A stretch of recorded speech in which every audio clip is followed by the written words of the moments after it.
بسم الله الرحمن الرحيم. السلام عليكم ورحمة الله وبركاته. الحمد لله رب العالمين وبه نستعين على أمور الدنيا والدين. أشهد أن لا إله إلا الله وحده لا شريك له، وأشهد أن محمدا عبده ورسوله صلى الله عليه وسلم. أما بعد، معاشر المسلمين rahimani wa rahimakumullah. Sebelumnya kami dari panitia mohon maaf atas keterlambatan berhubung Ustadzuna Mubarak Bang Muallim hafizahullah taala beliau berkunjung ke sekolah kami, sekolah SD Ar-Risalah Samarinda. Kemudian berikutnya jamaah sekalian yang dirahmati Allah Subhanahu wa taala, kami dari panitia kajian atau daurah dakwah sunnah akan menyampaikan beberapa hal. Yang pertama, kami mengucapkan jazakumullah khairan kepada guru kami Ustadzuna Mubarak hafizahullah taala. Di tengah kesibukan beliau mengajar dan berdakwah, beliau masih menyempatkan dirinya untuk datang ke kota kita yang kita cintai ini untuk memberikan nasihat-nasihat yang berharga untuk kita semua. Semoga dengan nasihat beliau nanti bermanfaat untuk kita semuanya. Kemudian yang kedua, kami dari panitia mengucapkan jazakumullah khairan juga kepada DKM Masjid Safiwatul Amin yang telah memberikan izin kepada kami untuk mengisi, memuliakan atau memakmurkan tempat ini. Mudah-mudahan amal kebaikan mereka semua pengurus diterima oleh Allah Subhanahu wa taala. Kemudian yang berikutnya jamaah sekalian yang dirahmati Allah Azza wa Jalla, yang ketiga, kami menyampaikan kepada para jamaah ikhwan dan akhwat untuk memperhatikan adab-adab di dalam majelis ilmu, sehingga apa yang akan disampaikan nanti bisa kita mengambil faedah pelajaran, bisa kita menyimak dengan baik. Jadi kami harap kepada para jamaah untuk memperhatikan adab-adab di dalam talabul ilmi. Kemudian yang berikutnya jamaah sekalian, insyaallah kajian kita akan mulai dari sekarang sampai mungkin jam 12 kurang, kemudian dilanjutkan sampai jam 12. Setelah itu selesai persiapan salat zuhur. Untuk kemudian berikutnya, untuk mempersingkat waktu, kepada Ustadzuna Mubarak, falyatafaddal mashkura.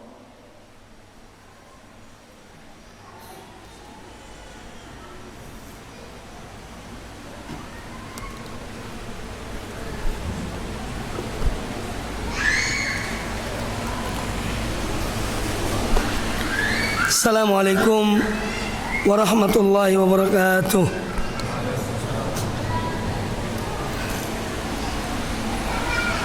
Innal hamdalillah nahmaduhu wa nasta'inuhu wa nastaghfiruh wa na'udzu billahi min shururi anfusina wa min sayyiati a'malina. Man yahdihillahu fala mudilla lahu wa man yudlil fala hadiya lahu. وأشهد أن لا إله إلا الله وحده لا شريك له وأشهد أن محمدا عبده ورسوله. يا أيها الذين آمنوا اتقوا الله حق تقاته ولا تموتن إلا وأنتم مسلمون. يا أيها الناس اتقوا ربكم الذي خلقكم من نفس واحدة وخلق منها زوجها وبث منهما رجالا كثيرا ونساء واتقوا الله الذي تساءلون به والأرحام إن الله كان عليكم رقيبا. يا أيها الذين آمنوا اتقوا الله وقولوا قولا سديدا يصلح لكم أعمالكم ويغفر لكم ذنوبكم ومن يطع الله ورسوله فقد فاز فوزا عظيما. أما بعد، فإن أحسن الحديث كتاب الله وخير الهدي هدي محمد صلى الله عليه وآله وسلم وشر الأمور محدثاتها وكل محدثة بدعة وكل بدعة ضلالة وكل ضلالة في النار. Kaum muslimin dan kaum muslimat rahimani wa rahimakumullah, semoga kita semuanya senantiasa berada dalam rahmat Allah dan lindungan Allah Subhanahu wa taala. Demikian pula saudara-saudara kami, para pendengar radio Suara Sunnah di Grogot, juga dapat mendengarkan kajian kita pada kesempatan yang baik ini, dan semoga Allah senantiasa menganugerahkan kepada kita ilmu yang bermanfaat dan amal yang saleh. Amin ya rabbal alamin. Kemudian tidak lupa pula saya menghaturkan ucapan jazakumullah khairan. Semoga Allah yang membalas kebaikan para pengurus dari DKM Dewan Kemakmuran Masjid Sofiatul Amin yang telah memberikan kesempatan pada hari ini untuk kami menyampaikan kajian dengan tema tentang hijrah dan ujian di dalam berhijrah kepada Allah dan kepada Rasulnya Nabi kita Muhammad sallallahu alaihi wa alihi wasallam. Kaum muslimin dan kaum muslimat rahimani wa rahimakumullah, tema tentang hijrah ini adalah tema yang amat penting, karena hijrah adalah sesuatu atau ibadah di antara ibadah-ibadah yang paling afdal. Seorang berhijrah mendekatkan dirinya kepada Allah Subhanahu wa taala. Dan hijrah adalah merupakan dalil, bukti kesungguhan seseorang di dalam dia mengarungi kehidupan ini. Dia menginginkan kepada yang baik dan lebih baik, maka dia berhijrah kepada Allah dan berhijrah kepada tuntunan Rasulullah sallallahu alaihi wa alihi wasallam. Sebagaimana juga dikatakan oleh para ulama bahwa hijrah adalah satu tanda, satu alamat yang baik dari Allah kepada seorang hamba. Tanda isyarat dari Allah Azza wa Jalla, taufik bagi orang tersebut. Itu orang berhijrah kepada Allah dan kepada Rasulnya sallallahu alaihi wasallam. Maka dari itu orang-orang yang berhijrah atau amalan hijrah ini, dengannya Allah mengampuni dosa-dosa hamba-hambanya. Dengan hijrah Allah menghapus kesalahan-kesalahan seorang hamba. Dan dengan berhijrah Allah mengangkat derajat seorang hamba, derajat yang mulia, derajat yang tinggi. Maka dari itu banyak ayat-ayat Al-Quran, demikian pula hadis-hadis Nabi sallallahu alaihi wasallam tentang hijrah ini, yang nanti akan saya jelaskan macam-macam hijrah dan jenis-jenis hijrah yang seharusnya seorang hamba melakukannya di dalam pendekatan diri, di dalam pendekatan diri kepada Allah Subhanahu wa taala, dan di dalam dia menuju kepada keridhaan Allah Azza wa Jalla. Di dalam Al-Quranul Karim, surat Al-Baqarah ayat yang ke-218, Allah Subhanahu wa taala berfirman,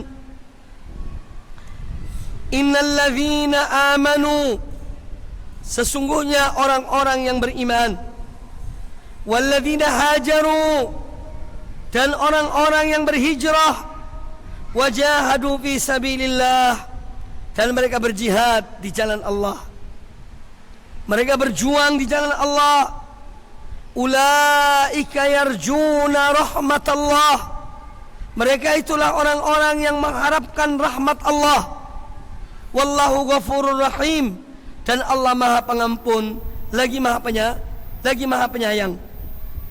Kaum muslimin dan kaum muslimat rahimani wa rahimakumullah, pada ayat ini Allah Subhanahu wa taala menjelaskan kepada kita salah satu masalah terpenting berkaitan dengan keimanan dan pemahaman iman dalam pemahaman Ahlus Sunnah wal Jamaah, dalam pemahaman para salafus saleh dan orang-orang yang mengikuti mereka dengan baik, bahwa iman itu diwujudkan dengan amal perbuatan.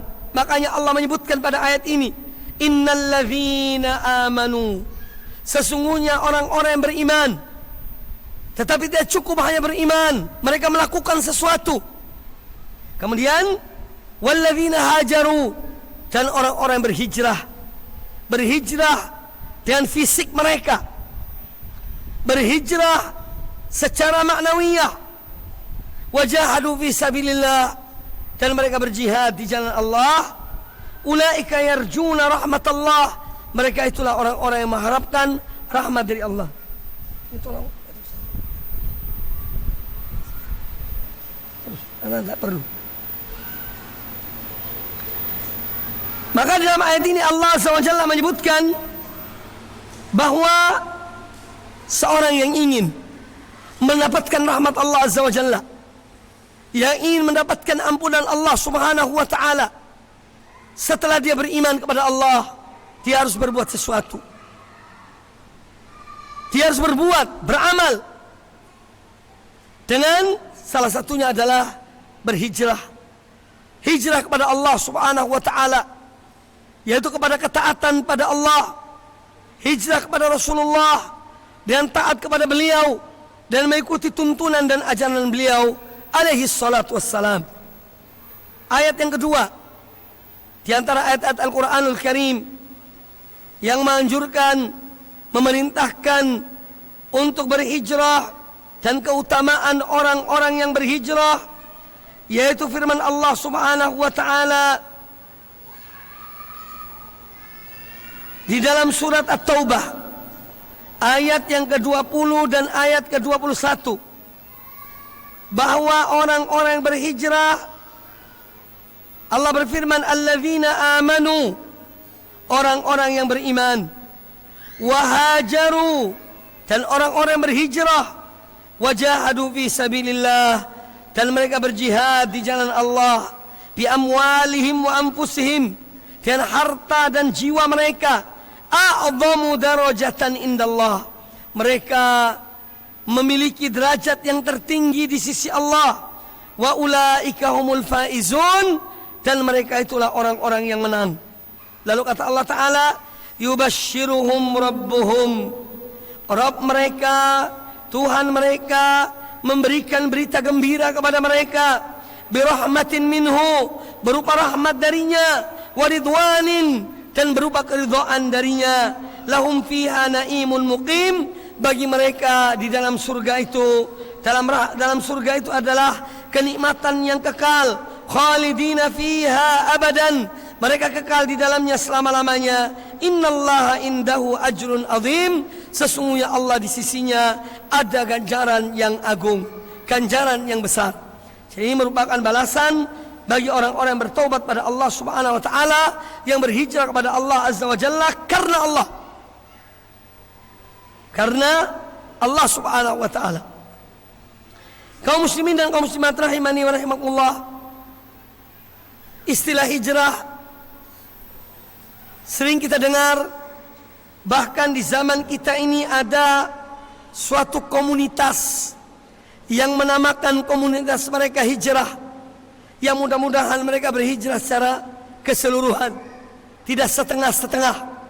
Ya, istilah hijrah yang sering kita dengar, kita perlu memahami apa makna hijrah itu, baik dari segi bahasa ataupun definisi para ulama. Demikian pula keutamaan-keutamaan hijrah, kendala-kendala dalam hijrah. Ini semua insyaallah kita berupaya untuk membahas secara tuntas. Mana hijrah? Para ulama menyebutkan al-hijrah itu terambil dari kata hajara. Ha jim, ro. Yang mana pada makna dasarnya hajara itu artinya seorang meninggalkan suatu tempat, ya, atau dia mengosongkan tempat itu ke tempat yang lain. Ini namanya hajara. Hajara yahjuru. Juga disebutkan oleh para ulama tentang makna hijrah ini, yaitu berpindahnya seseorang atau orang banyak dari suatu tempat ke tempat yang lain dengan tujuan ingin menetap di tempat yang dituju itu. Ini juga salah satu makna dari hijrah. Jadi hijrah pada asalnya secara fisik. Makna asalnya dan fisik. Perpindahan seseorang atau sekelompok orang dari satu tempat ke tempat yang baru, ya, dengan tujuan mereka menetap di tempat yang baru ini dan meninggalkan tempat yang lama. Ini juga bagian dari makna al-hijrah. Baik. Nah, hijrah ini apabila kita kembangkan maknanya dari sisi bahasa, maka hijrah artinya yaitu mufaraqatul insani ghairahu. Ini dari sisi makna yang lain. Hijrah itu seorang meninggalkan yang lainnya, ya, imma bil badan, baik dalam bentuk meninggalkan yang lainnya itu secara fisik, au bil lisan, atau dia meninggalkan temannya itu orang yang lain dengan lisan, tidak diajak bicara, ya, dia diam. Ini juga termasuk hijrah, atau yang lebih dikenal dengan al-hajar, al-hajru. Dia meninggalkan orang itu juga dengan lisannya, dia tidak menyapanya. Atau yang ketiga yaitu bil qalbi, dia meninggalkan yang lainnya dengan hatinya, ya. Jadi dengan fisik, ya, meninggalkan yang lainnya dengan fisik, dengan lisan, dan dengan hati. Ini akan saya jelaskan contoh-contoh makna ini. Di dalam Al-Quranul Karim, Allah Subhanahu wa ta'ala berfirman tentang suami istri yang bertengkar, lalu terjadi apa yang terjadi pada mereka, ya, ketidakpahaman, kesalahpahaman. Maka Allah memerintahkan kepada suami untuk menghajar istri itu fil madaji, wahjuruhunna fil madaji, yang artinya dan tinggalkanlah mereka, ya, di tempat-tempat tidur mereka. Maka seorang kalau bertengkar dengan istrinya, ya, seorang suami itu ada namanya yaitu pisah ranjang misalnya. Ini menunjukkan perpindahan secara fisik. Fisiknya berpindah, ya, bil badan, dengan badannya. Ini makna yang pertama atau contoh yang pertama. Kemudian contoh yang kedua, hijrah itu dengan lisan, meninggalkan sesuatu dengan lisan. Ini contohnya disebutkan oleh Al-Quranul Karim, ya, dalam surat Al-Furqan ayat yang ke-30. Allah Ta'ala berfirman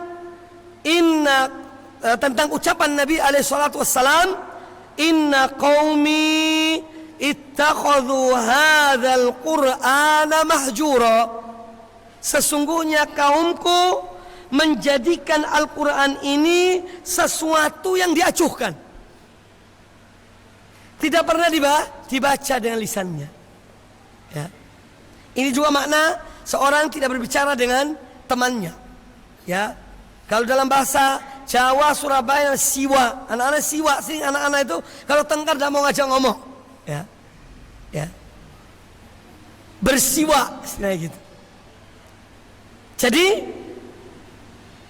orang yang meninggalkan Al-Quran, tidak pernah dibaca, ya, pegang pun tidak, bawa pun tidak, ini dia seakan-akan telah menghajar Al-Quranul Karim, meninggalkan Al-Quranul Karim. Ini contoh, yaitu al-hajru bil lisan, hijrah dengan lisan, atau meninggalkan Al-Quran itu. Juga termasuk dalam hal ini adalah tidak berbicara dengan seseorang. Ini disebutkan oleh Al-Quranul Karim di dalam surat Al-Muzammil ayat yang ke-10. Allah Ta'ala berfirman, wahjurhum hajran jamila, dan tinggalkanlah, jauhilah mereka dengan cara yang baik. Ya, jauhilah mereka dengan cara yang baik. Jauhi artinya meninggalkan mereka. Ini hijrah dengan hati. Wasbir ala ma yaquluna wahjurhum hajran jamila. Bersabarlah engkau Muhammad atas apa yang mereka ucapkan, dan tinggalkanlah mereka dengan, atau jauhilah mereka dengan cara yang baik. Ini hajar, tinggalkan mereka, ya, juga hatinya menjauh dari mereka karena ucapan-ucapan mereka. Ini juga makna dari kata hijrah yang diambil dari Al-Quranul Karim. Kemudian ada satu ayat yang menjelaskan hijrah itu secara keseluruhan. Hijrah dengan lisan, hijrah dengan fisik, hijrah dengan hati. Yaitu firman Allah Azza wa Jalla di dalam surat Al-Mudaththir ayat yang ke-5. Allah Subhanahu wa taala berfirman, warrujza fahjur, adapun kesyirikan itu tinggalkanlah. Ya, kesyirikan tinggalkan. Tinggalkan mengucapkan kalimat syirik, tinggalkan kesyirikan dengan hati, tinggalkan perbuatan syirik dan fisik. Ini mencakup tiga makna. Ya, dari satu ayat yang singkat tersebut. Ini makna al-hijrah. Ya, dan contoh-contohnya yang telah disebutkan di dalam Al-Quranul Karim. Baik. Sekarang apa makna secara syar'i? Hijrah itu dari sisi syar'i. Definisi para ulama secara syariat, apa sih makna hijrah itu? Para ulama menyebutkan bahwa hijrah itu, ini makna yang asal, yaitu meninggalkan negeri kafir, atau juga bisa meninggalkan teman-teman yang buruk, atau meninggalkan perbuatan-perbuatan yang jelek dan sifat-sifat yang tercela. Ini semua makna atau mencakup makna hijrah secara keseluruhan dari sisi syar'i, yaitu meninggalkan negeri kafir kepada negeri muslim. Ini hijrah yang disebutkan oleh Allah tentang Rasulullah SAW, kaum mukminin berhijrah dari Makkah ke Madinah, meninggalkan negeri itu. Atau mufaraqatul asyrar, bisa juga dinamakan hijrah, meninggalkan teman-teman yang jelek, orang-orang yang tidak baik, yaitu ditinggalkan. Ini bagian dari makna definisi hijrah. Atau mufaraqatul a'mal as-sayyi'ah wal khisal al-madhmumah, atau juga meninggalkan amal-amal perbuatan yang buruk dan sifat-sifat yang tercela. Meninggalkan kepada yang lebih baik. Ini makna hijrah secara syar'i yang disebutkan oleh para ulama. Contoh meninggalkan satu negeri, dari negeri kafir ke negeri muslim. Ini difirmankan oleh Allah Azza wa Jalla dalam surat Al-Ankabut ayat yang ke-56. Surat Al-Ankabut ayat ke-56, Allah Azza wa Jalla berfirman, ya ibadi, wahai hamba-hambaku, alladzina amanu, wahai hamba-hambaku yang beriman, inna ardi wasi'atun, sesungguhnya bumiku ini adalah luas. Ya, fa iyaya fa'budun, maka hendaklah kalian hanya menyembah aku. Ini artinya perintah untuk hijrah. Kalau kalian tertindas satu negeri, kalian tidak bisa beribadah kepada Allah Subhanahu wa taala, maka sungguhnya bumi Allah ini luas. Tinggalkan, pergi ke negeri yang lain. Ini perintah dari Allah tentang hijrah, meninggalkan negeri kafir ke negeri muslim. Kata Imam Ibnu Katsir rahimahullah, ketika menjelaskan makna ayat ini, kata beliau, ayat ini merupakan perintah dari Allah kepada hamba-hambanya yang beriman untuk berhijrah dari negeri yang mereka tidak mampu untuk melakukan ibadah kepada Allah di negeri itu, ke bumi Allah yang luas, yang mereka mampu untuk melaksanakan agama mereka, untuk melaksanakan ibadah mereka kepada Allah Subhanahu wa taala. Ini makna dari firman Allah tersebut yang dikatakan oleh Al-Imam Ibnu Katsir rahimahullah taala. Kemudian juga ada hadis Nabi alaihi salatu wassalam yang memerintahkan untuk berhijrah. Hadis ini dikeluarkan oleh Imam At-Tirmidzi dan Imam Ahmad bin Hanbal, dan hadis ini adalah hadis yang sahih. Rasulullah sallallahu alaihi wasallam bersabda, kata beliau, ana amurukum bi khamsin, aku perintahkan kepada kalian 5 perkara. Allahu amaroni bihinna. 5 perkara ini Allah memerintahkan aku untuk melaksanakannya. Jadi kata Nabi alaihi wasallam, ana amurukum bi khamsin Allahu amaroni bihinna. Aku perintahkan pada kalian 5 perkara yang mana Allah perintahkan aku untuk melakukan 5 perkara itu. Yang pertama, yang diperintahkan oleh Allah dan Rasulnya kepada kita, perintah bis-sam'i wa ta'ati, agar mendengar dan menaati. Dan ini manhaj Ahlussunnah wal Jamaah, menaati, mendengar dan menaati para pemimpin, para ulil amri, kecuali dalam maksiat pada Allah Ta'ala. Kita tidak diwajibkan untuk menaati mereka, tapi kita dilarang memberontak pada mereka. Ya, ini yang pertama, yang Allah perintahkan kepada Rasulnya dan Allah perintahkan kepada kita semuanya. Kemudian yang kedua, wal jihadi fi sabilillah. Perintah kedua adalah berjihad di jalan Allah. Kita diperintahkan berjuang jalan Allah. Di saat ada peperangan yang syar'i, kita ikut berperang. Karena peperangan ada syariatnya, ada pemimpinnya, ada benderanya. Tujuannya adalah untuk li'ilah kalimatillah. Ya, bukan kelompok-kelompok, tidak. Ya, ada pemimpinnya dalam peperangan itu. Jihad fisabilillah. Ya. Maka orang muslim yang memenuhi syarat wajib dia melaksanakan jihad tersebut. Di saat tidak adanya peperangan, maka masing-masing berjihad di jalan Allah sesuai kemampuannya. Yang punya ilmu dia berjihad di jalan Allah dan menyebarkan ilmunya. Yang mempunyai harta dia berjihad di jalan Allah dengan menginfakkan hartanya. Yang mempunyai pikiran cemerlang dia berjihad di jalan Allah dengan menyumbangkan pikiran yang cermang, dan seterusnya. Ini jihad secara maknawiyah. Di saat tidak ada peperangan, kita memperjuangkan agama Allah, masing-masing dengan kemampuannya, kapasitasnya. Kemudian yang ketiga, jadi perintahkan Allah dan Rasulnya kepada kita, wal hijrati, ya, dan kalian diperintahkan untuk berhijrah. Kemudian yang keempat, wal jamaati, dan agar kalian tetap senantiasa menjaga keutuhan jamaah kaum muslimin.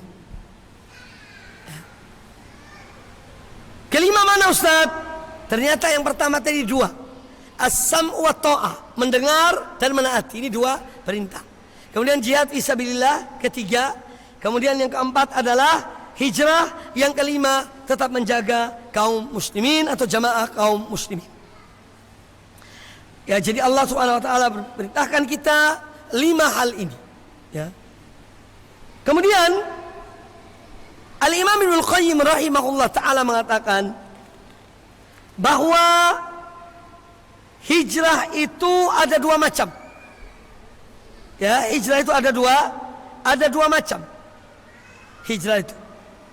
Yang pertama kata beliau, al-hijratul ula hijratun bil jismi min baladin ila baladin. Hijrah yang pertama adalah dengan menggunakan fisik. Pindah dari satu tempat ke tempat yang lain, dari satu negeri ke negeri yang lain. Sebagaimana kaum muslimin ketika diperintahkan oleh Nabi sallallahu alaihi wasallam, pertama mereka hijrah ke Habasyah, Ethiopia. Dan Rasulullah bertahan di Mekah. Kemudian yang kedua, beliau memerintahkan kepada mereka untuk berhijrah ke Madinah. Itu dengan fisik dan badan mereka. Ya. Ini jenis yang pertama dari jenis hijrah. Kemudian yang kedua kata beliau rahimahullah ta'ala, wal hijratu tsaniyah, jenis hijrah yang kedua, al hijratu bil qalbi ila Allah wa rasulih wa hiya al maqsud. Dan yang kedua adalah hijrahnya seorang hamba dengan hatinya kepada Allah dan kepada Rasulnya. Dan ini pada hakikatnya yang dimaksud. Kalau seorang hanya berhijrah fisiknya dari satu negeri ke negeri yang lain, dari satu tempat ke tempat yang lain, tetapi hatinya tetap tidak hijrah kepada Allah dan Rasulnya, maka tidak ada gunanya. Ya, pindah dari satu negeri ke negeri lain, tapi tetap syirik pada Allah, ya, tetap berbuat kesyirikan, kemaksiatan dan yang lainnya, kezaliman, maka tidak ada gunanya hijrah itu. Ya. Tapi ketika seorang berhijrah kepada Allah dengan hatinya, kemudian dengan fisiknya, kalau memang dia dituntut untuk meninggalkan negerinya, ya, maka inilah hakikat dari hijrah itu sendiri. Ya, hijrah dengan hati. Ya, nanti akan saya sebutkan jenis-jenis hijrah itu.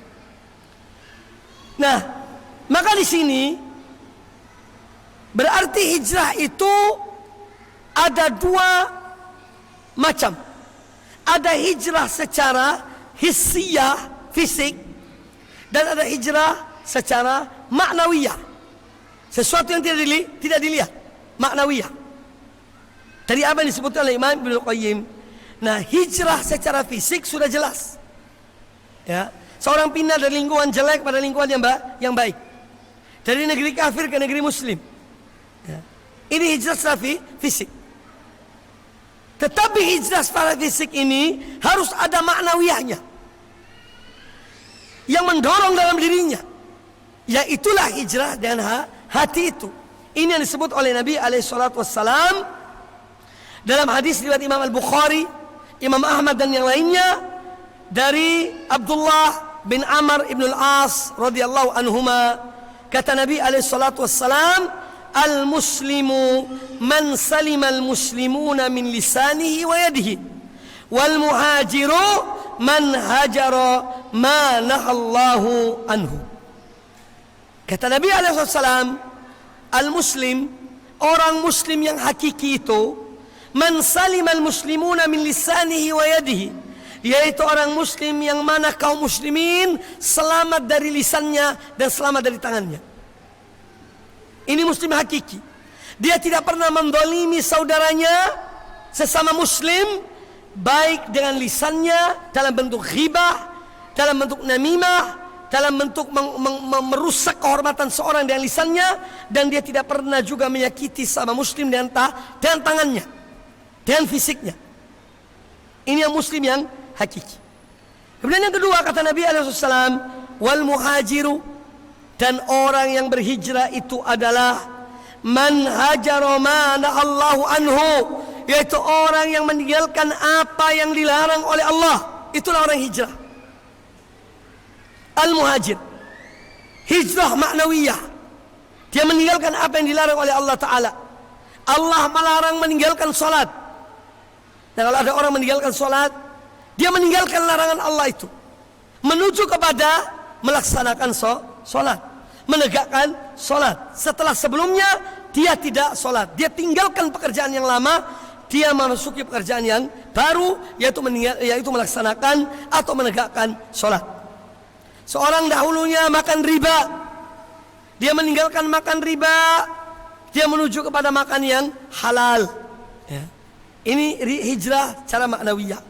Orang minum khamar, dia tinggalkan minuman keras, dia menuju pada minuman yang halal. Dia tinggalkan hal-hal yang dilarang, yang diharamkan oleh Allah Subhanahu wa ta'ala. Ini hijrah secara maknawiyah. Baik. Kemudian disebutkan dalam riwayat yang lain tentang hijrah ini, yaitu dari Abdullah bin Hubshi Al-Khathami, dari kabilah Al-Khatham radhiyallahu anhu. Beliau mengatakan, su'ila anna Nabi sallallahu alaihi wasallam su'ila. Pernah suatu ketika Nabi sallallahu alaihi wasallam ditanya, ayyul hijrati afdalu? Hijrah manakah yang paling afdal? Hijrah manakah yang paling mulia? Kata Nabi alaihi salatu wassalam, man hajara ma harramallahu alaihi. Hijrah yang paling afdal adalah orang yang meninggalkan apa yang diharamkan Allah atasnya. Ini hijrah yang paling utama. Hadis riwayat Imam Abi Daud, Imam Nasai, dan disahihkan oleh Imam Al-Albani rahmatullah alaih. Lalu hijrah secara maknawiyah itu mencakup apa saja?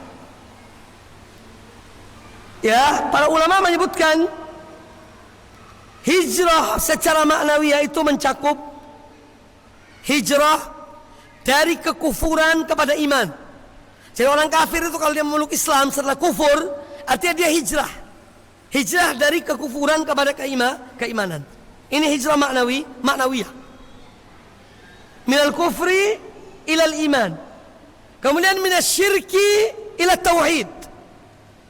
Seorang berhijrah secara maknawiyah, dia meninggalkan perbuatan-perbuatan syirik kepada perbuatan-perbuatan tauhid. Dia tinggalkan kesyirikan dan dia melakukan tauhid pada Allah Subhanahu wa ta'ala. Yang ketiga, yang mencakup hijrah maknawiyah adalah hijrah, dia meninggalkan sesuatu yang tidak dikerjakan, tidak diamalkan, tidak diperintahkan oleh Nabi alaihissalam kepada sunnah Nabi alaihissalam. Ya, ini bagian dari hijrah.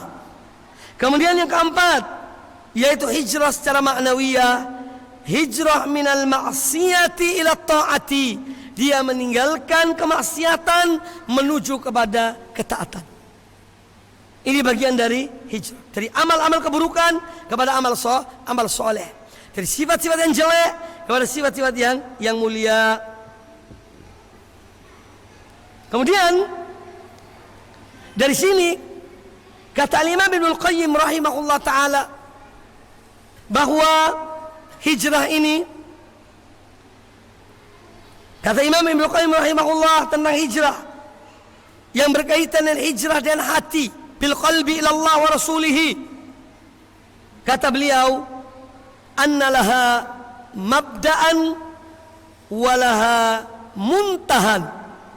Jadi orang berhijrah dan hatinya, ya, orang berhijrah dan hatinya kepada Allah dan Rasulnya, itu ada permulaan, ada tujuannya.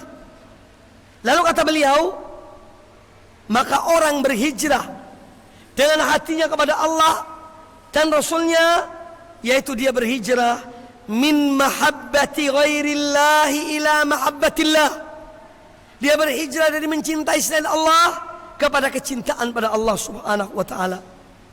Wa min ubudiyati ghairillah ila ubudiyatillah.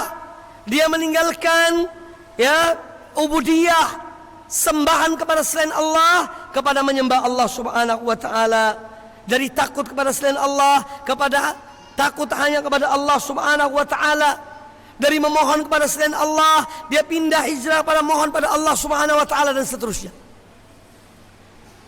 Ini hijrah dan hati kepada Allah dan kepada Rasulnya sallallahu alaihi wasallam. Dan inilah kata beliau rahimahullah ta'ala, inilah yang dimaksud dengan firman Allah Subhanahu wa ta'ala, fafirru ilallah. maka berlarilah kalian kepada Allah. Di dalam Al-Quranul Karim, ini penting saya sampaikan, Allah Subhanahu wa ta'ala menyebutkan ya tentang sesuatu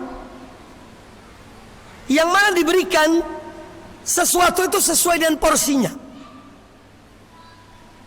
Ketika Allah menyuruh hamba-hambanya untuk makan dari rezeki Allah, untuk mencari rezeki, Allah menggunakan kata berjalan. Famshu fi manakibiha wa kulu min rizqihi. Maka berjalanlah kalian ke penjuru bumi ini dan makanlah dari rezeki Allah. Jadi cari rezeki itu tidak usah ya tergesa-gesa. Rezeki itu sudah dicatat oleh Allah Ta'ala. Kita disuruh kerja, betul. Saya tidak mengatakan supaya Anda tidak bekerja, tidak. Tetap bekerja, tapi jangan berlebihan. Dalam bekerja hanya mencari rezeki itu jangan berlebihan, yang sewajarnya. Jangan sampai melalaikan tugas-tugas kita, kewajiban-kewajiban kita kepada Allah Subhanahu wa ta'ala. Makanya Allah menggunakan kata berjalanlah, karena sudah ditentukan. Dan seorang hamba tidak akan mati, ini catatan penting. Seorang hamba tidak akan mati kecuali kalau rezekinya habis. Selama masih ada rezekinya, walaupun 1 sendok air, dia tidak akan mati sebelum habis rezekinya. Banyak kejadian dalam kehidupan kita ini. Ada orang sakit, koma selama 3 bulan, 4 bulan, 5 bulan, 1 tahun, 2 tahun. Tahu-taunya kaget, sadar orang itu. Ya, dilihat anaknya, haus. Ya, sang anak gembira, masya Allah, ayahku sadar. Ya, haus, diambil air 1 sendok, ya dari gelas diberikan di mulutnya. Minumlah dia. Kemudian diamlah orang tua yang meninggal. Itu artinya 1 sendok air belum masuk di perutnya, belum mati. Walaupun koma 1 tahun. Maka jangan khawatir dengan rezeki ya. Takut sama rezeki, masya Allah. Kalau kita di perut ibu kita ada rezeki kok. Di perut ibu kita itu Allah sudah jatah rezeki kita ya. Apalagi setelah melompat keluar dari perut ibu ya. Iya, karena kadang-kadang ada yang lompat jendela, dioperasi. Iya, tidak melalui pintu. Iya, jadi rezeki itu sudah tercatat. Jangan khawatir bahwa Anda akan kehilangan rezeki, tidak. Kalau memang bukan rezeki, Anda tidak akan hilang. Tetap Anda akan dapat. Kalau memang bukan rezeki Anda tidak akan dapat. Kalau memang rezeki Anda akan tetap dapatnya. Kemudian yang kedua, ketika Allah memerintahkan untuk sholat, Allah menyuruh bergegas-gegas. Ini sholat, disuruh bukan berjalan, tapi bergegas-gegas. Artinya segera, cepat. Ya bukan berlari ke masjid, ya enggak. Tapi ya cepatlah waktu mendekati sholat, supaya kita siap-siap. Ya. Yaitu firman Allah dalam surat Al-Jumu'ah, wa idza nudiya lis-sholati min yaumil jumu'ati fas'au ila dzikrillah wa dzarul bai'. Ya, apabila kalian dipanggil di hari Jumat ya untuk berzikir pada Allah, maka bergegaslah kalian dan tinggalkanlah jual beli. Kalau sholat harus bergegas. Ya. Kemudian yang ketiga, ketika seorang untuk mendapatkan ampunan Allah dan surga Allah, disuruh cepat, disuruh segera, tidak menunda-nunda. Ini disebutkan dalam surah Ali Imran ayat 133, wasari'u ila maghfiratin min rabbikum, dan cepatlah kalian, bersegeralah kalian untuk menggapai ampunan dari Rabb kalian. Ya, wasari'u ila maghfiratin min rabbikum wa jannatin arduha as-samawati wal ard, dan kepada surga yang luasnya seluas langit dan bumi. Ini untuk mendapatkan ampunan dan surga Allah. Jangan menunda-nunda amal kebaikan, segera melakukan. Selama ada kesempatan, lakukanlah amal kebaikan itu. Kemudian yang keempat, ketika menuju Allah Subhanahu wa taala, Allah menyuruh berlari, fafirru ilallah. Fafirru ilallah. Maka jangan dibalik. Kepada rezeki lari, kepada Allah tidur-tiduran, santai-santaian, tidak. Jangan dibalik. Ini kita paham, insyaallah seorang akan berupaya untuk menerapkannya. Jadi hijrah kepada Allah harus dipercepat, masing-masing dan kapasitasnya. Berlari kepada Allah, jangan pelan-pelan, segera kembali pada Allah Subhanahu wa taala. Nah, ikhwani fillah rahimani wa rahimakumullah. Adapun ya, dalil tentang jenis-jenis hijrah secara maknawi yang saya sebutkan tadi, di antaranya yaitu firman Allah Subhanahu wa taala dalam surat Al-Anfal ayat yang ke-38. Surat Al-Anfal 38, Allah Subhanahu wa taala berfirman tentang orang-orang kafir supaya berhijrah kepada Islam, kepada iman. Allah taala berfirman, "Qul lilladzina kafaru," katakanlah wahai Muhammad kepada orang-orang kafir, "In yantahu yughfar lahum." Kalau mereka berhenti dari kekufuran mereka, yakni kepada iman, yughfar lahum, niscaya akan diampuni bagi mereka ma qad salaf, dosa-dosa mereka yang terdahulu. Wa in ya'udu faqad madat sunnatul awwalin. Tapi kalau mereka tetap kembali pada kekufuran, maka sunnatullah akan mengenai dan menimpa mereka sebagaimana orang-orang dahulu tertimpa hal tersebut. Jadi ini perintah Allah supaya orang-orang kafir berhenti dari kekufuran mereka dan menuju kepada iman kepada Allah dan hal-hal yang wajib diimani oleh setiap hamba yang beriman. Kemudian di dalam hadis Abu Sufyan, ketika beliau belum memeluk Islam, Abu Sufyan bin Harb, beliau ketika itu sedang pergi ke Damaskus berdagang.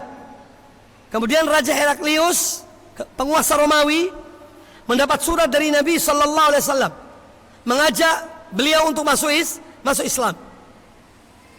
Maka Heraklius kemudian memanggil para pedagang Arab yang kebetulan ada di situ, para pedagang Quraisy. Yaitu di antara adalah Abu Sufyan bin Harb. Ditanyalah oleh Heraklius tentang siapa orang ini yang mengaku dirinya nabi. Ya, ada pertanyaan-pertanyaan banyak. Di antara pertanyaan Heraklius, apa yang kalian diajarkan oleh Muhammad yang mengaku nabi ini? Maka dikatakan oleh Abu Sufyan radhiyallahu anhu, kata beliau bahwa Muhammad mada ya'murukum, kata Heraklius, apa yang diperintahkan oleh Muhammad pada kalian? Qultu, kata Abu Sufyan, aku berkata, yaqul, bahwa dia Muhammad mengatakan, u'budullaha wahdahu wa la tusyriku bihi syai'an. Sembahlah kalian kepada Allah semata, Allah yang Maha Esa, dan janganlah kalian menyekutukan Allah dengan suatu apapun. Kemudian kata beliau, watruku ma yaqulu aba'ukum, dan tinggalkanlah apa-apa yang dikatakan oleh ayah-ayah kalian, kepercayaan-kepercayaan menyimpang, tinggalkan, kata Muhammad kepada kaumnya. Kemudian kata Abu Sufyan, wa ya'muruna bis salati waz zakat, dan dia Muhammad memerintahkan kami untuk menegakkan salat, menunaikan zakat, wasidqi wal afaf wasilah, dan agar kami bersikap jujur, menjaga kehormatan diri, dan senantiasa bersilaturahim. Ini perintah Rasulullah. Ini bagian dari hijrah, dari keburukan kepada kebaikan. Nah, ikhwani fillah rahimani wa rahimakumullah, ketika seorang berhijrah, ya, ketika seorang berhijrah, adapun hijrah tentang berhijrah secara fisik, yang paling utama adalah hijrahnya kaum mukminin dari Mekah ke Madinah. Ini tidak ada yang lebih dari itu. Semua jenis hijrah secara mutlak, yang paling mulia adalah hijrah yakni secara fisik, yang paling mulia adalah hijrahnya kaum mukminin bersama Rasulullah SAW dari kota Mekah ke kota Madinah. Ini secara mutlak. Ya. Kemudian seorang berhijrah kepada Allah Subhanahu wa taala, tentu hijrah ini memiliki tantangan, ya. Tidak ada hijrah yang tidak ada tantangannya, ya. Makanya kata Nabi SAW, ini merupakan tantangan. Di antara tantangan hijrah itu masalah duniawi. Ada orang hijrah, ya, dari satu ajaran yang keliru kepada ajaran yang hak. Dia khawatir akan ditinggalkan oleh jamaahnya, jatah bulanannya akan hilang, ya. Kepercayaan masyarakat pun akan hilang, dan seterusnya. Ini juga termasuk penghalang dari hijrah. Makanya orang berhijrah itu harus karena Allah. Hijrah yang bukan karena Allah itu, maka dia akan mendapatkan sesuai dengan apa yang dia niati. Seorang sekedar ikut-ikutan ngaji, ya akan mendapatkan sekedar kenalan saja. Oh, ini temanku ngaji, selesai. Atau dapat makanan, jajan, atau makan. Tetapi hijrah yang karena Allah, ini adalah hijrah yang hakiki. Kata Nabi SAW, ini menunjukkan keikhlasan dalam hijrah. Orang yang hijrah harus ikhlas karena Allah Azza wa Jalla. Kata Nabi SAW, innamal a'malu binniyat. Sesungguhnya setiap amal itu hanyalah dengan niatnya. Ini perintah untuk ikhlas. Wa innama likulli imri'in ma nawa. Dan bahwasanya setiap orang dia mendapatkan hanyalah apa yang dia niati. Tergantung niatnya. Apa niatnya hijrah?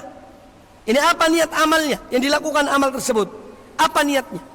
Seorang puasa Senin Kemis niat diet, dapat diet. Badannya kurus. Itu kalau kurus. Tapi kalau enggak, ya rugi dua-duanya, ya. Hanya dapat lapar. Karena dia niat puasa Senin Kemis untuk diet, ternyata badannya tetap gemuk, ya. Sementara niatnya tidak benar, maka nol. Tidak dunia, tidak akhirat. Maka hati-hati. Kalau berpuasa karena Allah, walaupun itu amalan sunnah, jangan karena yang lainnya, ya.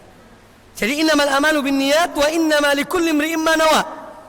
Lalu kata Nabi SAW, faman kanat hijratuhu ilallahi wa rasulih. Barang siapa yang hijrahnya karena mengikuti perintah Allah dan Rasulnya, fa hijratuhu ilallah wa rasulih, maka hijrahnya dia mendapatkan hijrahnya yang karena Allah dan karena perintah Rasulnya. Lalu kata Nabi SAW, wa man kanat hijratuhu lidunya yusibuha. Dan barang siapa yang hijrahnya karena ingin mendapatkan dunia, bagian dari dunia, au imra'atin yankihuha, dalam satu riwayat yatazawwajuha, atau dia mendapatkan seorang wanita yang dinikahinya, fa hijratu ila ma hajara ilaihi, maka hijrahnya sesuai dengan niat hijrahnya. Kalau ada ikhwan lihat ada seorang wanita, masya Allah, ikut ngaji sunnah, ngaji tauhid, aku ingin kawin sama wanita ini, sudahlah aku hijrah. Itu niatnya karena ingin mendapatkan wanita itu, ya. Ini tidak akan merubah perilaku seseorang, dan niatnya tidak benar. Makanya hijrah harus karena Allah Subhanahu wa taala. Jadi penghalang hijrah yang pertama adalah dunia, ya. Ingin sesuatu bukan karena Allah, Ini tantangan namanya. Ibtila, cobaan. Ya. Adapun hal-hal yang negatif, ya, yakni menurut kita negatif, seorang hijrah dapat kecaman, cacian, omongan, dikucilkan, ya, dan yang lainnya, itu sunnatullah. Ala sunnatullah. Dan setiap orang yang mengatakan yang hak, mengikuti yang hak, akan banyak tantangannya, banyak ujiannya, banyak cobaannya. Dan itu konsekuensi daripada hijrah itu. Maka orang yang betul-betul niatnya benar, karena Allah subhanahu wa ta'ala, Allah akan menolongnya, Allah akan membimbingnya, ya. Tapi kalau seorang setengah-setengah, ya juga tidak mantap dalam hijrahnya, maka dia pun tidak sama dengan orang yang betul-betul berhijrah karena Allah subhanahu wa ta'ala. Ya, makanya Nabi SAW menyebutkan tentang dunia dan wanita. Jangan hijrah karena dunia dan wanita. Anda tidak mendapatkan apa-apa. Dan itu tantangan dalam masalah ibadah yang mulia ini. Ya. Kemudian diantara disebutkan oleh para ulama tentang ujian-ujian dalam masalah hijrah ini adalah bisikan-bisikan syaitan. Syaitan itu menjanjikan kefakiran. Itu syaitan. Dan Allah menjanjikan rezeki yang luas. Makanya seorang ketika akan hijrah takut dia. Nanti jatuh miskin, nanti dikucilkan, ya, nanti tidak dapat jatah, ya, dan yang lainnya. Karena syaitan itu menjanjikan kefakiran. Ya. Dan ini tantangan. Maka di antara ujian seorang hamba ketika dia berhijrah adalah bisikan-bisikan syaitan. Allah Ta'ala berfirman di dalam surat Al-Baqarah ayat 218. Ya ayyuhalladzina amanu, wahai orang-orang yang beriman, udkhulu fis-silmi kaffah, masuklah kalian ke dalam Islam ini secara utuh. Secara utuh, yaitu secara keseluruhan. Jangan setengah-setengah. Masuklah secara utuh. Lalu kata Allah Ta'ala, wala tattabi'u khutuwatis syaitan, dan janganlah kalian mengikuti langkah-langkah syaitan. Innahu lakum aduwwun mubin, sungguhnya syaitan itu bagi kamu adalah musuh yang nyata. Dan dia berupaya untuk membisiki manusia. Ya. Ketika seorang akan hijrah dari riba kepada harta yang halal, dia akan bisiki oleh syaitan. Karena kita diperintahkan untuk apa? Masuk dalam Islam secara kafah. Akidahnya, ibadahnya, muamalahnya, suluknya, akhlaknya, semua secara utuh, semaksimal mungkin. Seorang betul-betul masuk dalam Islam secara kafah. Tapi syaitan membisiki manusia. Ya, pertama dia menjanjikan kerugian. Kamu ini riba itu menguntungkan, ya. Digambarkan dengan gambaran-gambaran yang indah. Kamu tidak capek, hanya duduk di rumah, terima uang setiap bulan, ya. Kalau kamu tinggalkan itu bahaya. Kamu umurmu sudah sekian, anakmu sudah pergi semua. Bagaimana kamu bisa dapat rezeki lagi kalau tanpa riba ini? Makanya tergodalah manusia itu. Bisikan-bisikan syaitan. Tapi kalau seorang bertekad karena Allah Ta'ala, ya, maka Allah akan menolongnya. Wa man yatawakkal 'ala Allah fahuwa hasbuh. Barang siapa bertawakal pada Allah, dialah yang akan mencukupinya.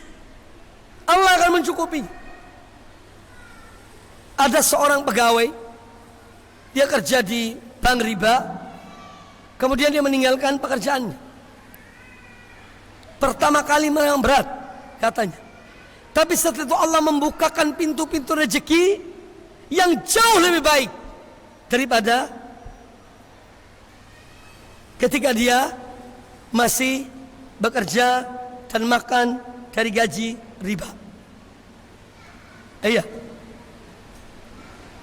Ada orang dahulu, ini yang saya omongkan nyata. Saya tahu orangnya. Pemusik berat. Setiap ada kemanten diundang, ada kawinan. Dan orang kalau lihat dia nyanyi itu main musik, histeris wanita-wanita itu. Subhanallah. Di akhir-akhir hidupnya Allah Ta'ala memberikan taufik padanya. Dan dia diberikan uang, jutaan uang itu. Kemudian dia bertobat, meninggalkan musik itu. Kata dia, subhanallah, ketika aku mendapatkan hasil dari musik, ya, tidak bisa berbuat apa-apa dan uang yang banyak itu, padahal jutaan dikasih. Tapi setelah aku meninggalkan itu semuanya, rezeki yang Allah berikan pada aku semua itu berkah, ya, berkah. Dan dia meninggalkan. Tapi dia meninggalkan maksiat karena Allah Subhanahu wa Ta'ala. Makanya seorang jangan takut, ya, dengan hijrah, pindah dari yang jelek kepada yang baik, dari kesyirikan kepada tauhid, ya, dari kemaksiatan kepada ketaatan pada Allah Subhanahu wa Ta'ala. Jangan khawatir, Allah akan menolong, ya, karena Allah Maha mengetahui tentang hati para hambanya. Yang terpenting adalah seorang niat betul-betul ikhlas karena Allah Subhanahu wa Ta'ala. Kemudian disebutkan oleh Abdullah bin Mas'ud radhiyallahu anhu dalam sebuah hadis riwayat Imam Ad-Darimi dan yang lainnya, hadis sahih tentang syaitan ini, penghalang dalam masalah hijrahnya seorang. Kata Abdullah bin Mas'ud radhiyallahu anhu, khatta lana Rasulullah sallallahu alaihi wasallam khattan. Pernah Rasulullah itu menulis satu garis lurus, ya. Thumma qal, lalu beliau berkata, garis lurus ini hadza sabilullah. Garis yang lurus ini adalah jalan Allah. Thumma khatta khututan. Kemudian beliau menggaris di sisi jalan yang lurus ini banyak garis, ya, yang melenceng kiri dan kanan. Summa hututan an yaminihi wa an shimalihi. Kemudian beliau menggaris, membuat garis di sisi kiri dan kanan, jumlah garis yang banyak. Summa qala, lalu kata beliau Nabi alaihi wasallam, hadhihi subulun. Ini adalah jalan-jalan selain jalan Allah, selain jalan yang lurus tadi itu. Kata beliau, ala kulli sabilin minha syaitanun yad'u ilai.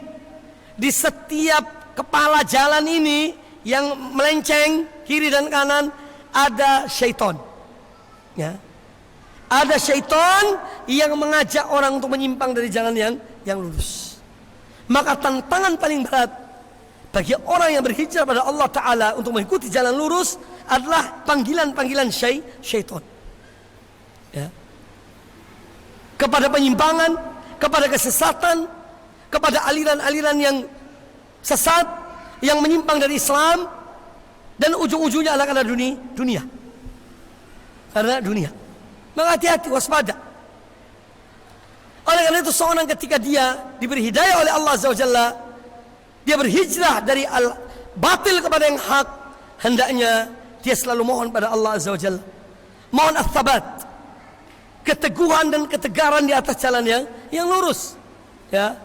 Sekarang manusia mudah tergelincir hanya karena sebab kecil, bisa tergelincir, naudzubillah, ya.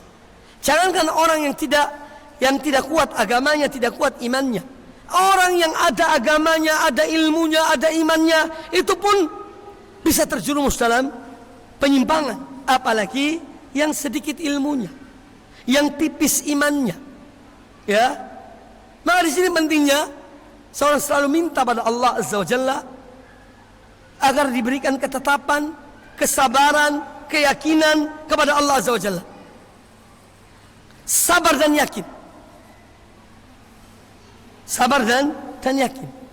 Kemudian juga di antara tantangan dan ujian dalam seorang berhijrah pada Allah Azza wa Jalla adalah hawa nafsu.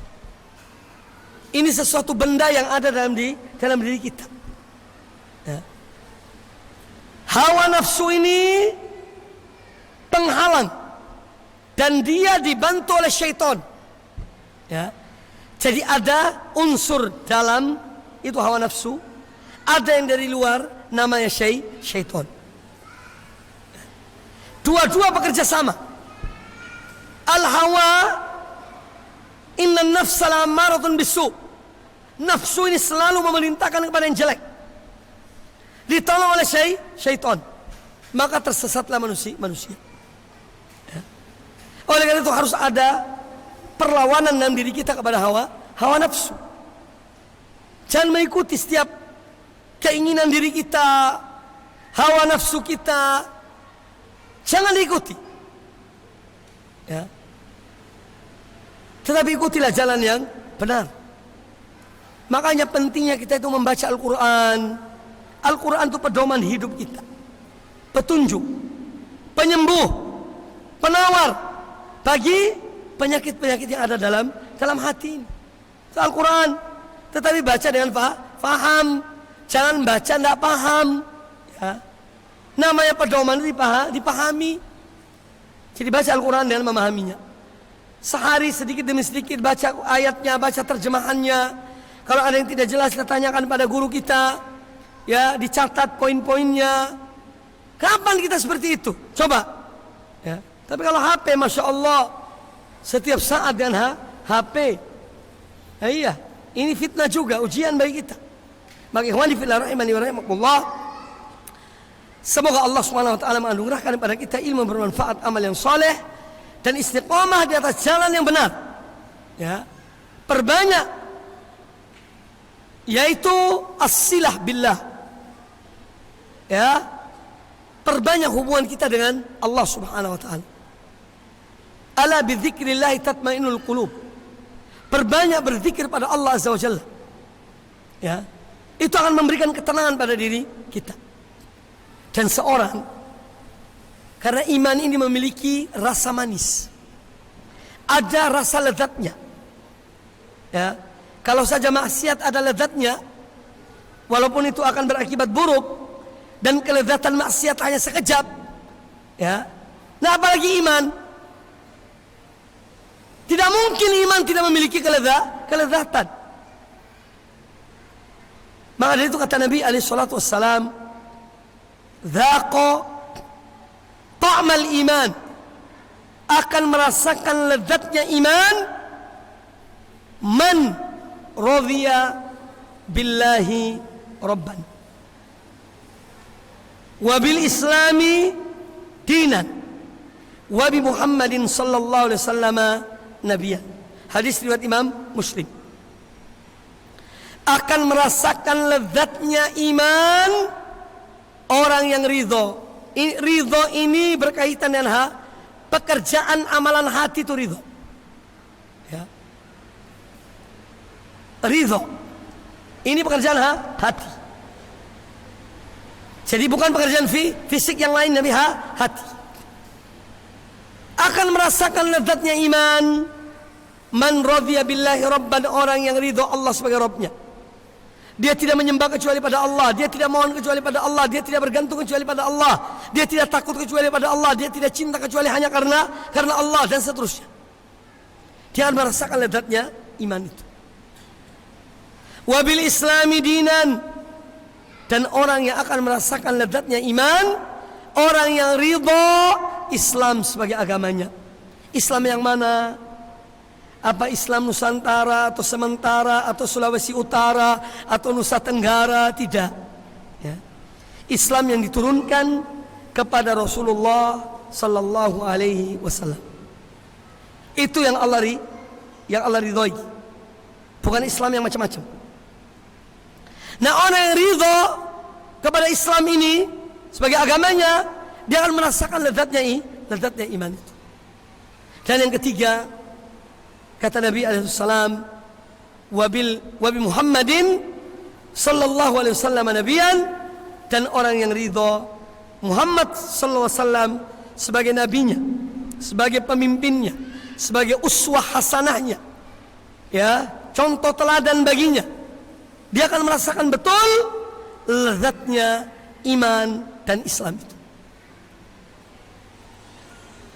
Nah, menuju kelezatan itu harus dengan mumarasah, dengan amal kesinambungan, ya, kemudian yakni tidak terputus. Seorang merasakan kelezatan itu, ya, karena memang ada sesuatu itu sampai merasa pada kelezatan itu memerlukan waktu, ya, memerlukan waktu. Ada seorang salaf mengatakan, aku merasakan lezatnya sholat malam setelah melakukannya selama 20 tahun, ya, baru merasakan lezatnya, betapa lezatnya sholat malam itu setelah melakukannya selama 20 tahun. Makanya kita baru ngaji udah panas, ya, baru dengar syirik, bid'ah, khurafat, telinga nggak enak, yang tidak bakal masuk, ya, tidak bakal masuk, tidak bakal merasakan kelezatan itu. Dia memerlukan waktu, ya, memerlukan kelapangan dada, kelapangan hati kita. Jadi ikhwani fillah rahimani wa rahimakumullah, semoga apa yang disampaikan bermanfaat bagi kita semuanya. Dan ini saatnya untuk tanya jawab. Setelah 1 jam materi, mudah-mudahan apa yang disampaikan ini mencukupi, dan insya Allah ini adalah bagian dari dakwah tauhid kita, mengajak umat untuk kembali kepada Allah dan Rasulnya sallallahu alaihi wasallam.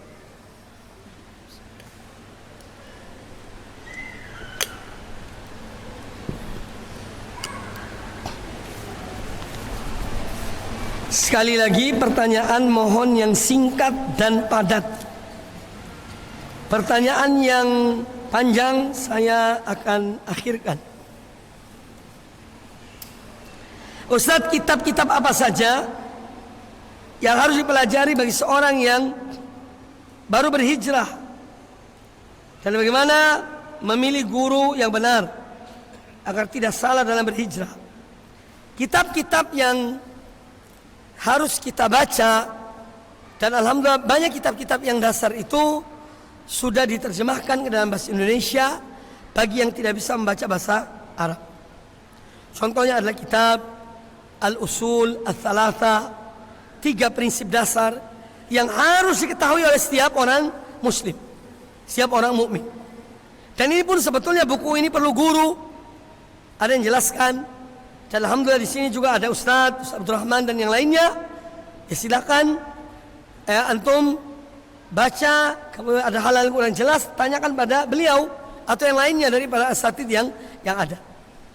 Kemudian juga membaca ada kitab tentang Arkanul Iman, rukun atau usulul iman, prinsip-prinsip dasar dalam iman, sudah diterjemahkan, ditulis oleh Syekh Muhammad bin Shalih Al-Utsaimin rahimahullah ta'ala.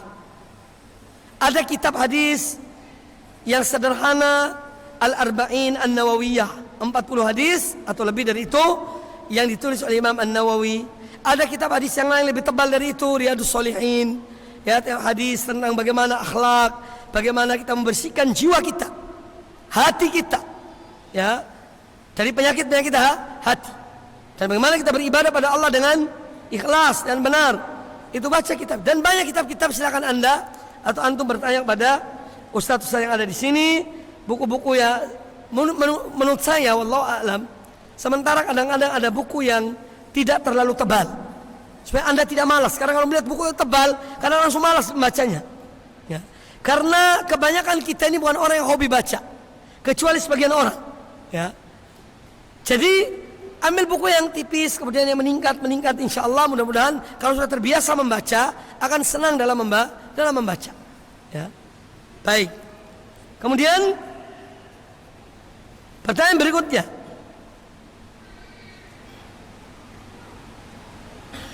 Ustaz, bagaimana cara agar bisa bersabar terhadap ujian Allah yang Allah berikan pada kita? Caranya supaya sabar itu harus ada keyakinan, ya. Seorang harus yakin kepada Allah Azza wa Jalla bahwa Allah Subhanahu wa ta'ala akan memberikan jalan keluar kepadanya dari musibah, dari ujian yang menimpa dirinya. Jadi harus dia yakin pada Allah Azza wa Jalla. Yakin ini yang menjadikan seorang sabar karena keyakinannya kepada Allah. Makanya kata Abdullah bin Mas'ud radhiyallahu anhu tentang iman dan keyakinan, iman itu ibarat fisik. Ya. Sedangkan keyakinan itu ibarat ruh. Ruh dari badan dari fisik itu. Ya. Nah, seorang yang diuji, dia tidak yakin, maka ujian itu akan mengalahkan dia. Tapi kalau dia diuji tapi dia yakin bahwa suatu saat akan ada jalan keluar, fa inna ma'al usri yusra, inna ma'al usri yusra. Ya. Dia yakin dengan janji-janji Allah pada orang yang diuji oleh Allah, maka dia akan tabah. Ya. Sini pentingnya ya, yakin. Oleh karena itu, Allah Ta'ala menyebutkan bahwa Allah mengangkat para ulama-ulama Bani Israel menjadi imam-imam, yakni ulama yang lurus dari kalangan Bani Israel karena dua hal ini, kesabaran dan keyakinan. Ya.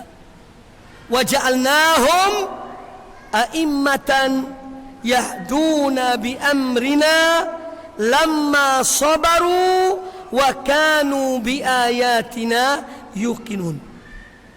Kami menjadikan mereka pemimpin, imam-imam dalam agama. Karena apa?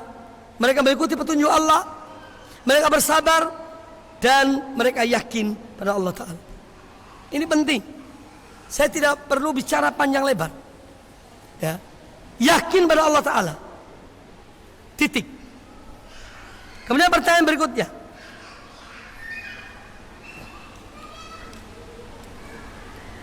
Ini ada pertanyaan kok tulisannya sama ya. 3 pertanyaan yang nulis 1 orang. Baik. Ustadz, apa hukum seorang anak atau keluarga makan dan minum dari pekerjaan seorang suami atau istri bekerja dari bank riba? Ini sebetulnya sudah pernah saya jawab waktu ditanya.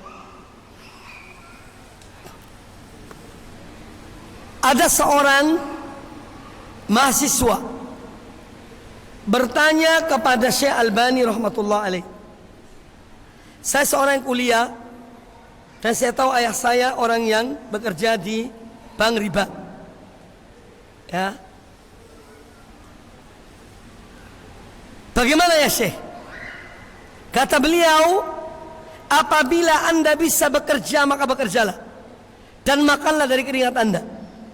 Tetapi kalau Anda memang tidak bisa bekerja, maka ambillah secukupnya, seperlunya saja dari orang tuamu itu, tidak lebih dari itu.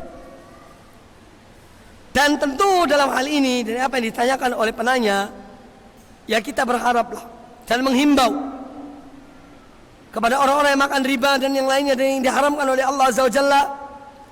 Apabila orang itu bertakwa pada Allah, pasti Allah akan memberikan jalan keluar baginya dan memberikan rezeki dari tempat tidak diduga-duga. Pasti. Jangan ragu. Dan ingat, jangan sampai kita memberikan pada anak-anak kita, istri kita makanan yang haram, karena kasihan mereka. Dan kita bertanggung jawab di hadapan Allah Subhanahu wa taala.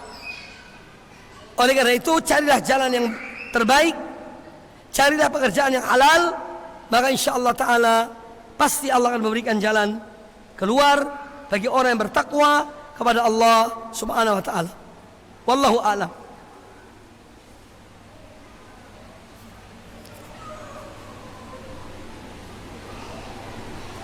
Ustaz, pertanyaan, tingkatan manakah yang paling tinggi? Islam, iman, ihsan.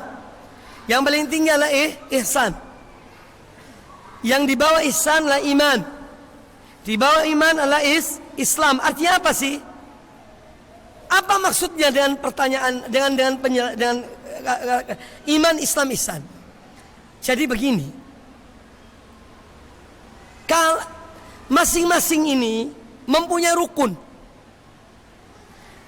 Ada rukun Islam, ada rukun iman, dan ada satu rukun ihsan. Nah, mungkin Anda tidak pernah dengar rukun ihsan, tapi ihsan ya biasa disebut ihsan. Rukun Islam itu ada 5. Mengucapkan 2 kalimat syahadat, sholat 5 waktu, keluarkan zakat, puasa Ramadan, dan haji ke Baitullah. Kalau ada orang muslim, orang yang dia ke masjid, ya, sholat, dia ucapan salam, dia puasa di bulan Ramadan, kita hukumi orang ini adalah muslim. Ya. Nah, di atas ini, karena kita tidak tahu hati yang orang itu, tapi kita mengetahui dari amalan yang lahiriah, yang tampak. Dia sholat kok, makanya orang yang sholat kalau mati, ya dikuburkan di kuburan muslimin. Iya. Ada orang sholat, ya tahu orang ini sholat 5 waktu di masjid, ya. Mati kita kubur ke tempat lain, ya tidak boleh. Karena orang kita tahu muslim secara lahirnya. Walaupun mungkin ada di antara orang yang demikian itu, ada munafik, kita tidak tahu juga. Karena itu masalah hati. Jadi amalan yang zahir itu meliputi rukun Islam. Ada orang mengucapkan la ilaha illallah Muhammadur Rasulullah, ya ini berarti orang ini muslim. Karena dia mengucapkan 2 kalimat syahadat, dia sholat, dia puasa di bulan Ramadan, kita hukumi muslim. Yang kedua, yang di atas, ini kaitan dengan hati, yaitu arkanul iman. Iman itu di sini, di hati ini tadi itu. Iman kepada Allah, iman pada para malaikatnya, iman kepada para rasulnya atau kitab-kitabnya, iman pada para rasulnya, iman kepada hari akhir, dan iman kepada takdir Allah baik dan buruk. Ini sudah kaitan dengan dalam dada. Maka dia lebih dari sekedar yang lahiriah itu. Orang munafik di zaman Nabi itu sholat juga mereka. Ada sholat mereka, tapi malas sholatnya. Wa idza qamu ila sholati qamu kusala. Kalau mereka sholatnya malas. Tapi sholat. Hukum secara umum adalah muslim, ternyata munafik. Dan demikian pula apalagi zaman kita. Kalau zaman Nabi ada munafik, kira-kira zaman kita ada enggak munafik? Ya iya. Kalau di zaman Rasulullah SAW ada Abdullah bin Ubay bin Salul, di zaman yang terbaik, ada manusia terbaik, ada generasi terbaik, turun kitab yang terbaik, syariat yang terbaik, masih ada orang munafik, apalagi di zaman kita ini. Ya, di zaman seperti ini tentu ada. Tapi selama orang itu sholat, ya, Idul Fitri ikut Idul Fitri, ya kita hukumi orang ini muslim. Adapun disembunyikan, wallahu a'lam, tidak tahu. Ya. Jadi yang kemudian yang berikutnya adalah iman dalam dada seorang. Maka dia adalah lebih tinggi dari sekedar orang yang mengerjakan rukun yang Islam ini tadi. Kemudian yang di atasnya lagi, lebih khusus lagi orang-orang yang kalau mereka beramal, ya, mereka beramal, berbuat ibadah, mereka tidak memandang manusia. Intinya hanya kepada Allah Ta'ala. Ya, anta'budallaha ka'annaka tarahu.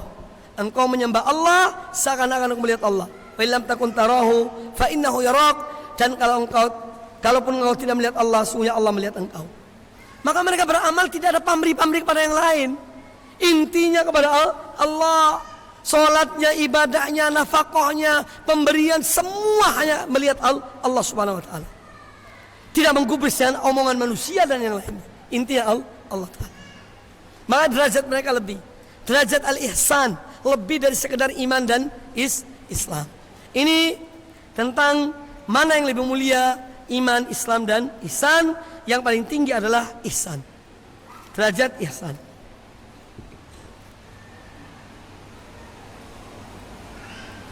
Ustadz, saya sudah terlanjur masuk himpunan organisasi.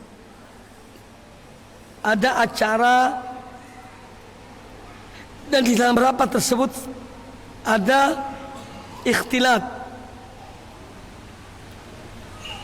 Apa saya harus tinggalkan organisasi itu? Organisasi ini apa sih yang dimaksud? Ya, Islam tidak melarang organisasi. Artinya mengatur sesuatu, mengorganisir, ya, dalam satu kegiatan. Dan sekarang panitia masjid ini kira-kira mengorganisir apa tidak? Ya iya, cuma tidak ada resmi organisasi panitia dakwah, nggak pakai gitu, ya. Tapi untuk mengkoordinir jalannya sesuatu.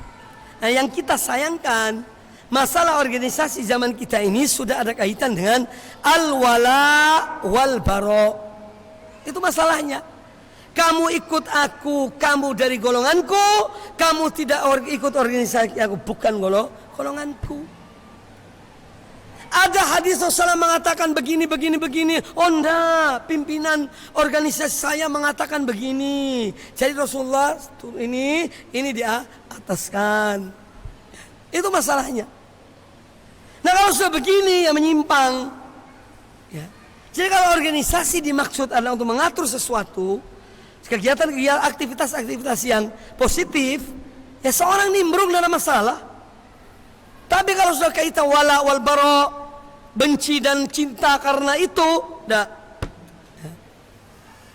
Tidak. Ya. Keluar apa tidak Ustaz? Terserah yang punya diri.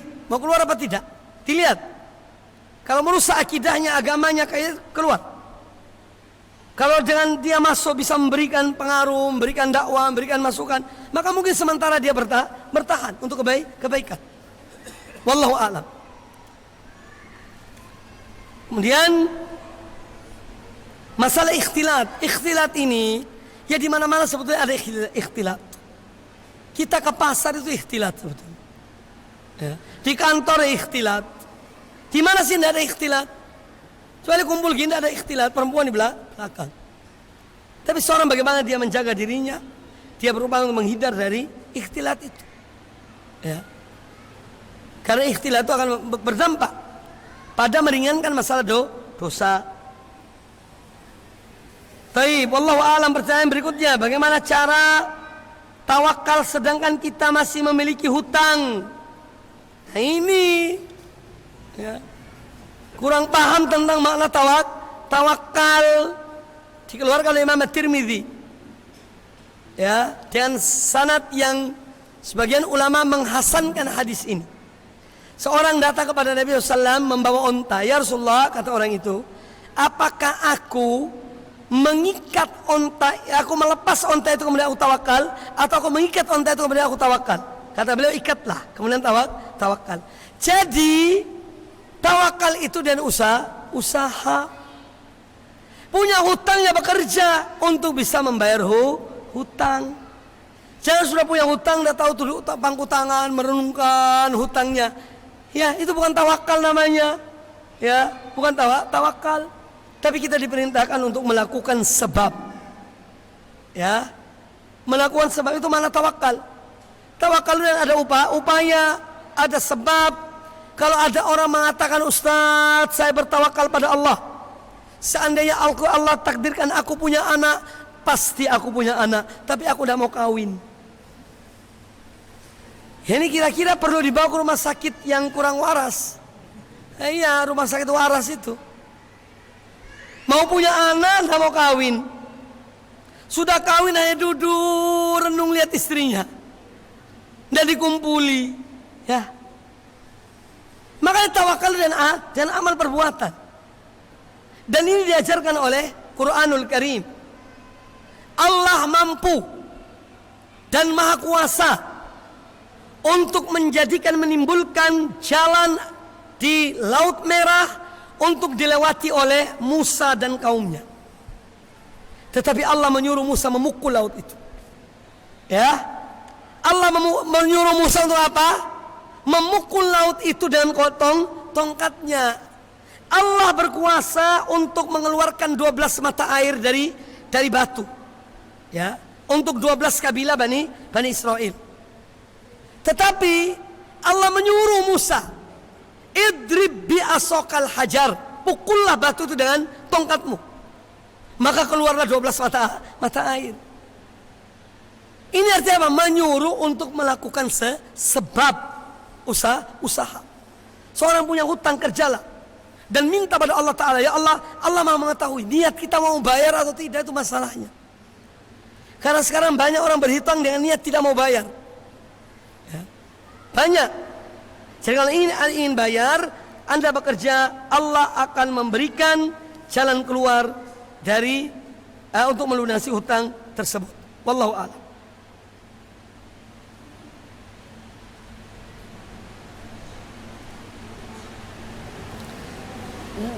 Bacanya tidak bisa dibaca.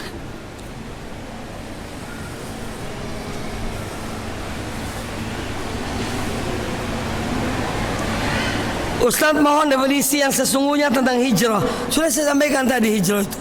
Definisi hijrah ada ma'nawiyah, ada hissiyah.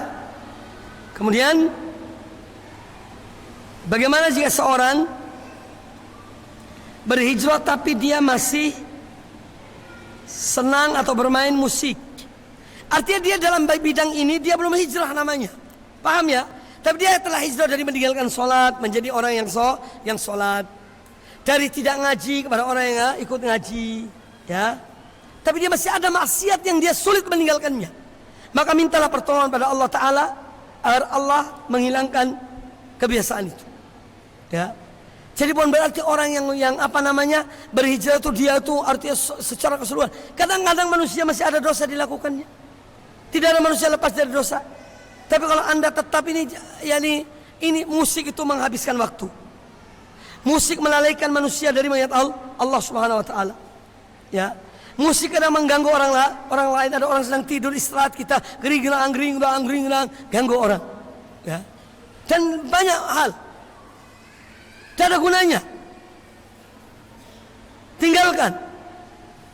Abdullah bin Mas'ud mengatakan musik menimbulkan nifak dalam diri seorang. Maka Anda minta pada Allah Ta'ala, cari teman yang baik untuk bisa Anda meninggalkan maksiat itu, ya. Mintalah pertolongan pada Allah Subhanahu wa Ta'ala. Allah yang Maha pemberi pertolongan.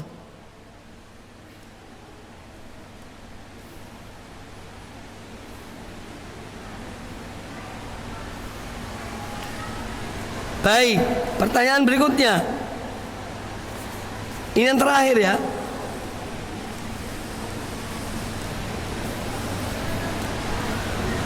Ustadz, ana sudah hijrah tetapi istri belum.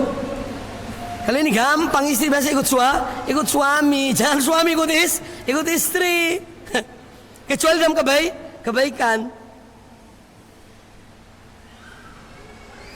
Saya mengajak istri untuk mengikuti manhaj dan akidah salaf tetapi tidak mau.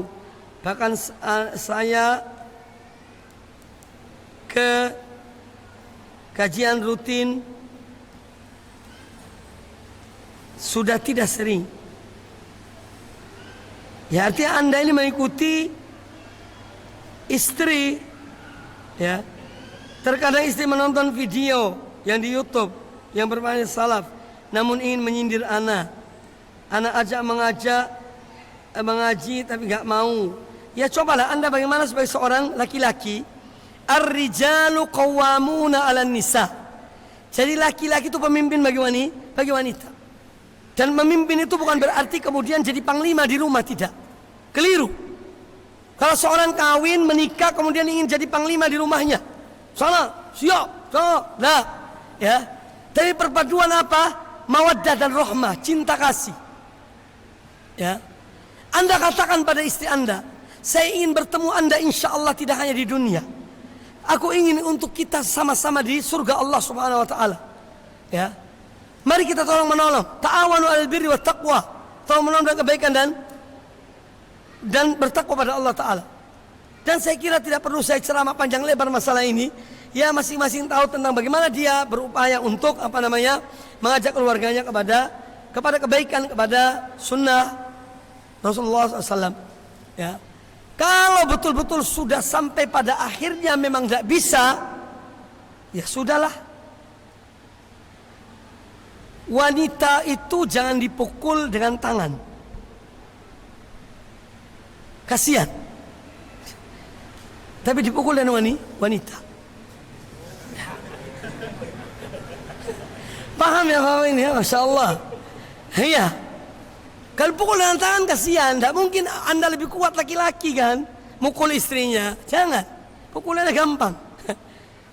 Jadi akad nikah yang kedua ini pukulan lebih dahsyat. Sudahlah.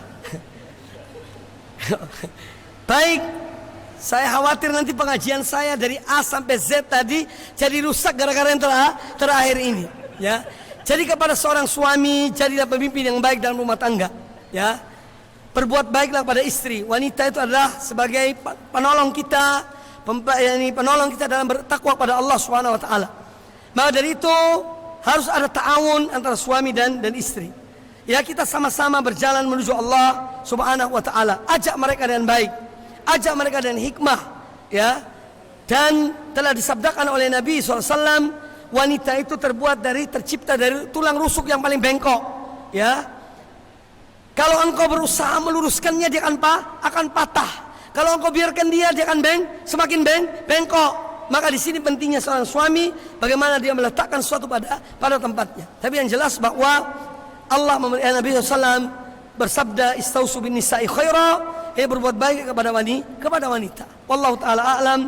Ini yang dapat disampaikan, semoga Allah taala memberikan pada kita ilmu yang bermanfaat dan amal yang soleh, dan semoga pertemuan ini menjadi salah satu di antara pemberat timbangan amal kebaikan kita di akhirat kelak. Aqulu qouli hadza, kurang lebih yang mohon maaf. Apabila ada kata-kata yang kurang berkenan, saya mohon maaf sebesar-besarnya. Subhanakallahumma bihamdika, asyhadu an la ilaha illa anta, astaghfiruka wa atubu ilaik. Wa sallallahu wasallam wa barak ala nabiyyina wa ala alihi washabihi ajmain. Assalamualaikum warahmatullahi wabarakatuh.